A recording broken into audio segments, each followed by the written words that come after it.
tous les enfants du monde, toutes confessions confondues, toutes races confondues, naissent avec de l'empathie. L'empathie, c'est quoi?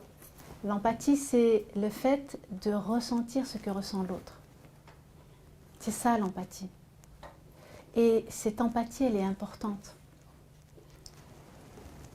Malheureusement, plus de 90% des enfants sont maltraités dans le monde. Toute classe sociale, justement à cause de ces humiliations. Elles sont verbales et pour certains, elles sont physiques. Et tout ça, quand on agit comme ça avec un enfant, qu'est-ce qui va se passer sur le cerveau? Eh bien, ça va bloquer son développement. Et ça va avoir des répercussions et des conséquences sur les apprentissages, donc échec scolaire, et sur la mémorisation. Donc c'est pour ça qu'il est important de faire attention à notre manière de verbaliser les choses avec nos enfants. Alors, quand on est en colère, j'en peux plus, il n'arrête pas. Je suis arrivée à un point, je suis obligée de crier. Mais crier, ça change quoi? Oui, mais quand je crie, il écoute. Non.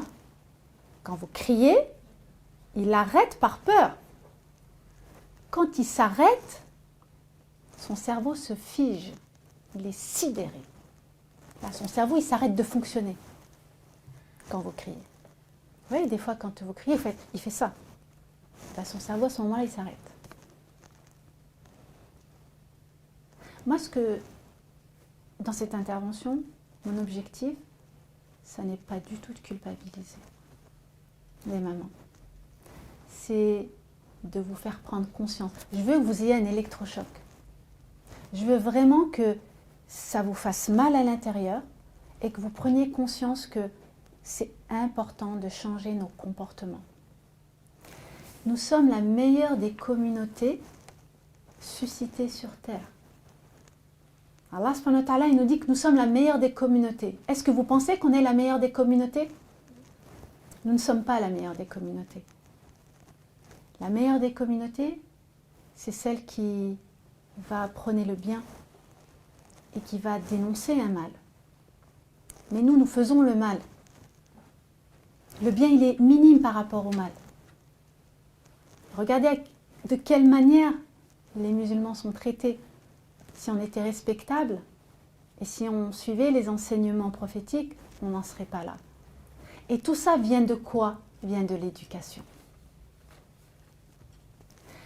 Quand on n'éduque pas ses enfants dans l'amour et l'affection, et bien sûr encore, l'amour et l'affection, c'est tabou chez nous. Je t'aime ma fille, je t'aime mon fils. C'est Hachoma. Un papa, s'il veut que sa fille elle grandisse forte et qu'elle ne tombe pas sur le premier venu qui va lui dire ce qu'elle a envie d'entendre, le papa il doit jouer son rôle. Il doit aimer sa fille, il doit lui dire « Je t'aime ma fille, je suis fière de toi. Tu es ma princesse, tu es la meilleure. J'ai foi en tes capacités et tu peux faire ce que tu veux. Tellement tu as quelque chose en toi qui montre que tu peux le faire. » Quand on a ça, vous pensez réellement que la fille, elle ne va pas être forte? Mon père, il me considère. Mon père, il est en train de me mettre sur un piédestal. Dire ça à sa fille, c'est pas se rabaisser. Dire ça à sa fille, c'est la construire. Dire ça à sa fille, c'est lui permettre de s'envoler dans la société et d'être une personne équilibrée, qui ne tombera pas sur la personne qui la fera souffrir.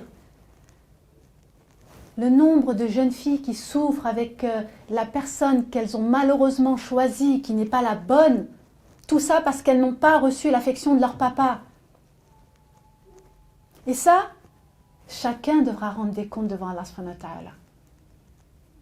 La souffrance de beaucoup de femmes, de beaucoup d'entre vous, elle est due justement à ce manque d'affection du côté du papa. Bien sûr que le papa, il aime sa fille. Mais s'il ne l'exprime pas, si elle ne l'entend pas, si elle ne le sait pas, alors non, ça ne fonctionne pas ça. Ça détruit des vies. Et je pèse mes mots. Ça détruit des vies. Quand on n'a pas reçu l'amour de son papa et que le papa ne l'a pas verbalisé, eh bien ça va faire des mamans comment? Ça va faire des épouses comment? Avec énormément de manque. Et les papas, c'est pareil. Les papas n'ont pas reçu la valorisation de leur propre père. L'amour de leur mère, mais le bon amour de leur mère. Pas l'amour qui les éduque de manière à ce qu'ils soient des pharaons, à ce qu'ils soient des personnes qui imposent leur volonté sur leurs femmes ou sur leurs enfants. Éduquez vos garçons de la même manière que vous éduquez vos filles. Il n'y a aucune différence. Quand on dit non, c'est pas pareil, si c'est pareil. On éduque de la même manière. Pourquoi? Parce que c'est un garçon et lui, elle, c'est une fille. C'est quoi la différence? Allah subhanahu wa ta'ala, il nous jugera de la même manière. De la même manière. Comme un garçon, il doit s'habiller d'une certaine manière, comme la fille, elle doit s'habiller d'une certaine manière. Pourquoi est-ce qu'on doit imposer une tenue vestimentaire à une fille et le garçon, il peut s'habiller avec des vêtements moulants? Pourquoi? Non. Allah subhanahu wa ta'ala, quand il dit la pudeur, c'est la pudeur dans les deux cas. On éduque les garçons comme on éduque les filles de la même manière. Et ça, c'est important. Il y a des belles mamans ici, il y a des belles-mères, je pense, ici.